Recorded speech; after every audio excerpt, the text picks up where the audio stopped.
Hi friends, my name is Chaitanya Patki and welcome back to my YouTube channel. In this video, we are going to analyze the match between India and Afghanistan which took place at the Dubai International Cricket Stadium, and what a special occasion it was. King Kohli coming back into form, and the most unexpected format that he thought that he could get his 71st 100, which was told by him. But very happy, very happy. So is the whole 1.4 billion people of India. It was a very emotional moment, I would say, not only for him, but there is also an element of relief. The way he smiled after getting to his 100. After the shot, he smacked Fazal Haq Faruqi for 6 over mid wicket. He looked in his element right from the start, and Rohit Sharma didn't play in this match. He took rest. KL Rahul was our captain, so that's why Virat got to open. And my God, didn't he make the most of it? He looked excellent. His cover drives were back, his back foot punches were back. He played the sweep shot as well, which shows that he is ready to change his mindset, because it is not the shot that he often employs, but with changing times. And it is a good ploy against spinner, especially on the UAE wickets. So he added that shot into his repertoire as well. So good to see that he is constantly improving his game, and he was looking great at the nets. At the some of the YouTube videos I saw before the game as well, and before the start of the Asia Cup as well. So many people were expected that the T20 format will not be the one where he will score his 100, but he has proved them wrong, and I was also one of them, and I'm actually very satisfied and happy to be proven wrong. That was vintage Virat Kohli, and the ones we were accustomed to see between 2012 and 2019, and some of his flicks and shots of the pad reminded me of 2016 IPL, where he went absolutely berserk, and undoubtedly that was one of the greatest batting year of any batsman in history of cricket, 2016 for Virat Kohli. And hope this confidence. Hope this innings does his confidence a world of good. I'm sure it did, and the way there was a smile of relief, I would say, after getting to his 100, said it all. He also credited the team management, coach Rahul Dravid and Rohit Sharma, after getting to his 100 in a candid chat with Rohit Sharma. That was also gold. I request you to see all that as well on YouTube. But anyways, coming back to his innings, he didn't go slam bang from the first ball. He initially took his time, gave respect to the good balls that the Afghanistan opening bowlers bowled. As we know that Fazal Haq Faruqi and Farid Ahmed in the last game as well showed their mettle and what kind of talent that they have. So he respected the good deliveries. But once he got his eye in, there was no stopping him. For the first 50 runs, he was, I think, restrained, is the word I would like to use, despite the fact that he get many boundaries. But after 50, we saw a different Virat Kohli, and the ones we are accustomed to after he reaches in 50. There were many critics of him before a few months, that saying that if Virat Kohli even deserves a place in the T20 international side. I mean, seriously, I thought it was a big joke at that time. And with Virat's innings, not only this innings, but the first match against Pakistan as well, he scored 35. In the second game against Hong Kong and Pakistan, he scored consecutive 50s. Although he had a rare failure against Sri Lanka, we don't need to overanalyze that much, because he was also following the template that the team management have set, and try to score as many runs as possible in the power play. So the cross batted Hoik, I think he shouldn't have played at that, but we can understand that form of dismissal, because team's priorities and team's interest come first ahead of the individual form. So yesterday was brilliant, and what was even great to see that even after reaching the 100, that he continued on his merry way. There was no stopping him. He was middling the ball excellently well. He was finding gaps. As we know that prime Virat Kohli would find gaps in the fields that were present, and other batsmen don't find such kind of gaps, but he does. That is one of the hallmark of his batting, and the kind of sixes that he was hitting. He hit. How many sixes? He just hit a couple of sixes, but those sixes were huge sixes, huge sixes. And the fact that he just accelerated according to the team situation and targeted a particular bowler, keeping in mind he does the same in one day internationals as well. So yeah, one of the best innings of all times. His innings also included 12 boundaries, and I don't know, it included two sixes or four sixes. But yeah, one of the most magnificent innings, and the fact that he thanked Anushka after that showed that she was the one who was constantly behind her in his struggle period. And he has also said that he has seen everything, and he also retorted to his critics that even my 60s were taken as failure, which was pretty shocking for him. It is a fact that he wasn't scoring too many runs, especially in the IPL 2022, bearing a couple of 50s, and the England tour as well, after which he took a 1 month hiatus. But if even if you go towards the South Africa series last year in the one day internationals, he was scoring 70, 60 as well. So he was getting the runs, that was not the issue. But the standards that he has set himself were so high that even 60, 50 or 70 were termed as a failure by the media, and it is very wrong to portray the media in a bad light. But yes, he's the victim of his own success, I would say. But anyways, that all is the thing of the past, and I'm sure this innings, the 71st international 100 that he has hit, he also becomes the fastest player to make 24,000 international runs, surpasses Sachin Ramesh Tendulkar, his idol. He is also the fastest to 14,000, 15,000, 16, 17, 18, 19, 20, 21, 22, 23, and 24,000 runs. So he one record after another record tumbled yesterday. He equals Ricky Ponting in terms of most number of international centuries, 43 centuries in ODI cricket, or for Ricky Ponting, I beg your pardon for the statement. So only 29 to go to equal the great Sachin Ramesh Tendulkar, and one to go ahead of him. I'm sure that now his bad phase is over officially, and the best Virat we will see in a long, long time. So we have seen in a long, long time in the last innings. And although he was dropped on 28, we shouldn't forget that. But the way that he put that behind him and still managed to keep the scoreboard moving, and converted ones into twos and punish the opportunate delivery, that shows his class, that shows his vision, and most importantly that shows his determination and mentality, which Virat was accustomed to in 2019. He lost that Midas touch in between for 1020 days, but he has more than made it up. And as we know that many people were terming that this game is going to be a dead rubber, it wasn't to be. Fans all over the cricketing world, including Australia, Pakistan, Bangladesh, Sri Lanka, India, 100%, no doubt about it, New Zealand, are commenting about it. Former greats like Shoaib Akhtar, AB de Villiers, Ricky Ponting himself, and many more legends of the game are congratulating Virat. And yes, pretty good to see. I believe personally for myself, yeah, was a great experience as well, because even though Team India were in the last 3 years, something was missing, and that something was his form. Now suddenly everything feels great again, everything makes sense again, and yes, whole of India celebrated yesterday. That shows how of which magnitude Virat is the star. And you also saw old Sardarji giving him a standing ovation. That is the kind of respect that he has learned for his exploits before 2019. So it will be very harsh to judge him, and people might question him what sort of player he is. He's very arrogant in press conference, blah blah blah. But no, he walks the talk, and yes, he's proved that he's one of the best in the world, if not the best currently, among the top Fab 4 of world cricket. So I think long he may continue, and it will be interesting to see how he progresses. But I'm sure he's on the right path, and he will make India. He will play a significant role in us winning the T20 World Cup in October.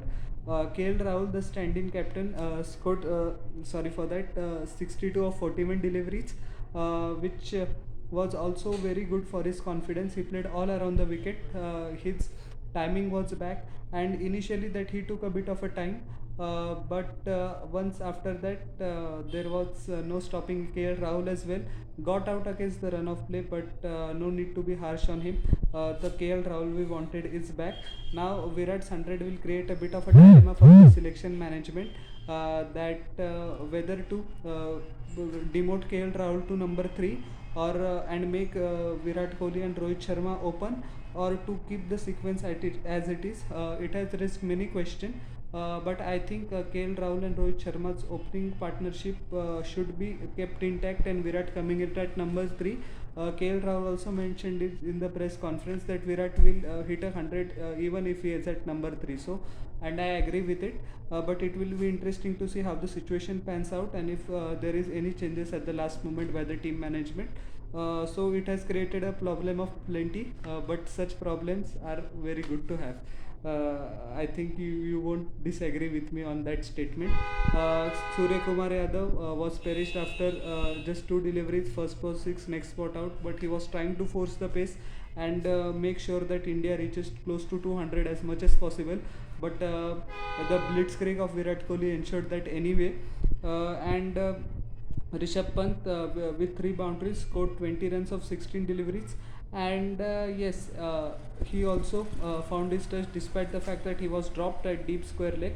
But yes, he also found some much needed match practice, and his batting is almost always a source of contention among cricket experts, especially in the T20 format, whether he fits in or whether Dinesh Karthik should be given a game or not. But yes, this little innings has also increased the confidence of Rishabh Pant, and he needed it. For Afghanistan, it was a terrible day. We can say that they were a bit disheartened by last match against Pakistan, and less than 18 hours for the turnover game from Sharjah to Dubai, and playing in a dead inconsequential rubber. So I think it took a bit out of them, but that doesn't take any sheen away from Kohli's innings. Keep that in mind. Fazal Haq Farooqi in 4 overs gave away 51 runs. Mujibur Rahman was very good. He bowled stump to stump, varied his length, varied his pace, and didn't give Indian batsmen much room outside the off stump so that can score freely. Despite the fact that not taking up a wicket, he still gave away 29 runs in 4 overs, which is very respectable in the type of carnage Virat was unleashing. Farid Ahmed was very expensive, and Virat Kohli took him to the cleaners in the death overs. But that's what happens. He will learn. But any bowler in front of Virat Kohli in that kind of form would have suffered the same fate. In 4 overs, he gave away 57 runs and taking 2 Indian wickets. Rashid Khan was also expensive. But at the shot of the innings for me was of the bowling of Rashid Khan, that Virat Kohli hit dancing down the track and hitting it over long on. Yes, that shot 6 signified that yes, something has changed in Virat, and he's not that timid or not in a hurry that we had seen in England a couple of months ago in the T20s. So yes, that gave a positive indication. It was a tournament to forget for Afghanistan's keeper Mohammad Nabi. In 3 overs, he gave away 34 runs and not picking up a single wicket.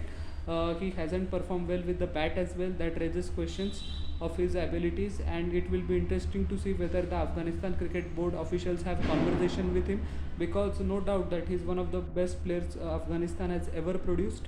But in this tournament, his performance has been, it is fair to say that, less than satisfactory. And Omar Zai bowled a single over, which gave away 8 runs, so that is decent in the larger scheme of things. If you keep in mind that Team India scored 212 runs, so facing a target of 230, Afghanistan just managed 111 for 8 in 20 overs. Bhuvneshwar Kumar bowling one of the best spell of ever in T20 cricket and of his career, definitely. Bowled Rahmanullah Gurbaz of a first delivery of a brilliant in swinger which tailed back in. Rahmanullah Gurbaz, despite being in good form, had no clue whatsoever. Hazratullah Zazai was also LBW of a Yorker, didn't get his bat down in time, and as we know that Zazai doesn't use his footwork much, so he was a sitting duck, I'm afraid. A Bombay duck in 4 deliveries as well. Karim Jannat once again disappointed in this game. He is a very talented all-rounder, but hasn't able to convert his talent into performance till now. And he had a good opportunity this game. Nobody was expecting big wonders from him, but at least he should have scored a bit of runs to seal his place in the squad. Unfortunately, he couldn't. Bhuvneshwar Kumar, once again the ball pitching in outside the off stump, going away, and just took the edge, and Karim Jannat gone for 2. Mohammad Nabi run a ball 7. Once again, Ashdeep Singh, he was plumb in front of LBW. Omar Zai won. Bhuvneshwar Kumar once again dismissing him. So not a lot of joy for Afghan batsmen. and I think they mentally checked out after 6 overs as well. But in due part, due to Bhuvneshwar Kumar's brilliance, in 4 overs, Bhuvneshwar Kumar bowled a single maiden, gave away just 4 runs, and took 5 wickets. Now that these figures are mind-boggling, and we know that Afghanistan is not a weak team in the T20 format. That is the strongest format. So this achievement carries a lot of heft, and this will certainly do his confidence a world of good, and it should, because yes, BCCI selectors are fretting over the fitness of Jasprit Bumrah, because the squad has to be announced I think by September 16th. So Bhuvi's form becomes all the more crucial, and Harshal Patel has begun bowling, but he is not close to match fitness. So yes, Bhuvi's bowling makes a huge difference. Deepak Chahar, the comeback man in place of Avesh Khan. As we know that Avesh wasn't playing, but this was the first game that officially Deepak replaced Avesh. In 4 overs, he gave away 28 runs. He didn't take a wicket, but he was settling nicely into his rhythm, and it will be too quick to judge him for his lack of wickets, as we know that he lacks game time. Arshdeep Singh in 2 overs gave away just 7 runs and took the wicket of Mohammad Nabi, swung the ball nicely, and yes, that would have also increased his confidence, because swing was there, his length was pretty accurate. Back of length, as we know, is the stock ball that he has, which was working pretty well. Akshar Patel was wicketless in 4 overs. He gave away 24 runs, bowled nicely stump to stump. Ravichandran Ashwin in 4 overs gave away 27 runs and took a single wicket. The unlikely assault by Mujibur Rahman just made his figures a little bit worse. Otherwise, he was bowling excellently well. There was freaky shot by Mujib. The field was inside, and he tried his luck and he got it. So no need to over-analyze that. Deepak Hooda also got a solitary wicket in 1 over. He gave away 3 runs and took a wicket. Rashid Khan in 15 runs in 19 deliveries. He was got by Deepak Hooda, which included 2 boundaries. He tried his best, but that wasn't meant to be, because the help he needed from the top order wasn't there. Mujibur Rahman scored 18 of 13, as I had mentioned, which included a 6 and 2 boundaries of Ravichandran Ashwin. But Ashwin had the last laugh bowling him off a carom ball. They both were teammates at Punjab Kings. And yes, DK bowled the final over, much to everybody's surprise. I think he gave away 18 runs. I think that over could have been bowled by Arshdeep Singh or Deepak Hooda to give them much needed exposure. But okay, that wasn't going to make a much of a difference in the larger scheme of things for this match. And Ibrahim Zadran scored brilliantly well, another 50 for Afghanistan, and his stock has risen so much in terms of batting. He has performed well against Sri Lanka in the first group game. Against Pakistan also he was their highest run scorer, and this game also he was the lone shining light for Afghanistan batting. And many players would be in good stead if they emulate his stroke play, his mindset, and most of all how he runs between the wickets. That is a very striking feature of his batting, that he consumes a lot less dot balls and he always plays straight.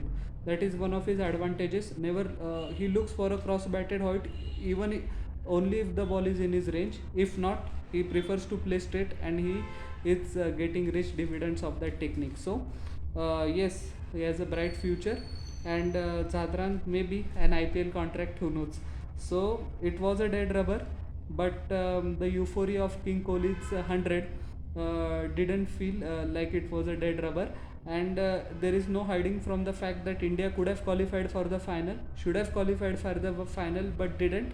But Virat Kohli's 100 at least acted as a balm for Indian fans, and may long Virat continue. 122 of 61 deliveries at a strike rate of 200. Can you believe it? For a man whose place was questioned few months ago to playing this innings, he certainly has come a long way. And trust Virat, he will win us the World Cup. So I would like to end this video on that statement. So how did you like it? Please tell in the comment section below, and do like, share and subscribe to my channel, and press the bell icon for further notifications. And please give the feedback in the comment section. I will duly look into it and make the necessary changes what my audience wants. So please subscribe, and we'll meet in the next video. Thank you.